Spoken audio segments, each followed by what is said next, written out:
An otherwise unassuming city in central Vietnam, Hue was the site of one of the longest and bloodiest battles of the Vietnam War. Hue was taken by the North Vietnamese Army and the Viet Cong during the first phase of the Tet Offensive in 1968, and a vicious battle to retake the city immediately followed. The battle lasted for 28 days as American and South Vietnamese forces fought together to reclaim the city one block at a time. The fighting climaxed at the old Imperial Citadel when on February 29th, the last of the North Vietnamese forces were removed from the Imperial Palace.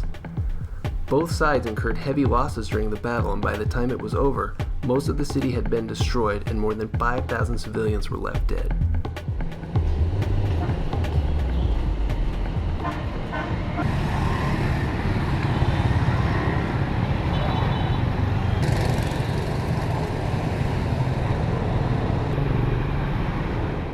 Today, decades removed from the horrors of the past, two Americans walk willingly through Hue across the perfumed river towards the same citadel, with a desire to explore Vietnamese history and culture.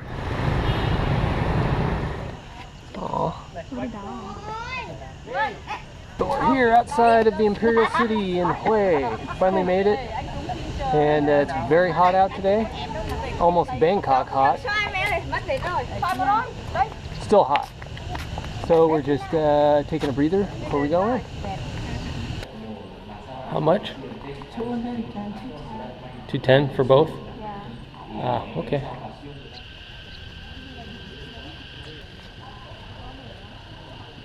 Gonna go get a drink because it's way too hot. The Imperial Food Court. The Imperial Food Court, sweet. Just like they used to do back in olden days. The Imperial City was home to the Nuygen Dynasty, the last ruling family of Vietnam. After ascending the throne in 1802, Emperor Gia Long consulted with his geomancers, and Hue was chosen as the building site of the palace. Construction began in 1804, and over the years, many more walls and structures were added, although only a few survived to this day due to natural disasters and war.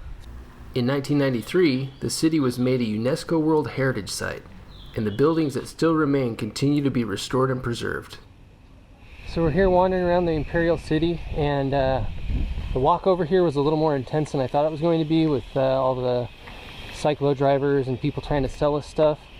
And once you get past the crowds out front and get back into the temple and kind of start wandering around, you quickly find yourself all by yourself with the temple to yourself, and it's very, very nice. Nope, you touch the Imperial door, time to die.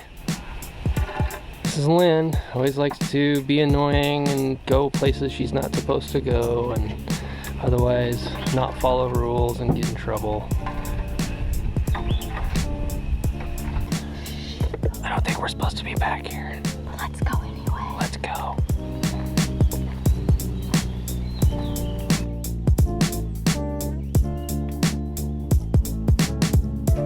I think this is where groundskeeper Willie lives. This way.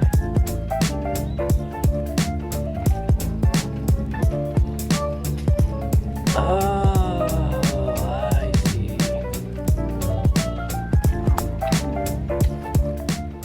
The Citadel grounds are absolutely huge, and it wasn't long before we found ourselves exploring abandoned buildings in some of the more obscure parts of the complex.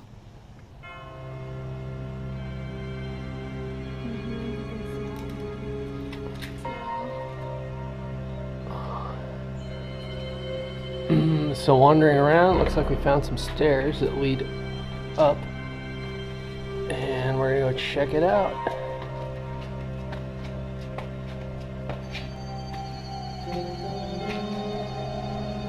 Feels very Silent Hill or Resident Evil-y. Makes me think of video games. This creepy place originally functioned as a royal treasury, where court valuables were produced and stored. Built in 1837, the main building was replaced in the early 20th century with the present-day European-style building, and it served as the Imperial City Guard headquarters during the 1930s. In 1957, the building became Hue College of Fine Arts, and then Hue College of the Arts in 1996. but given its current state, I'm guessing things didn't go too well.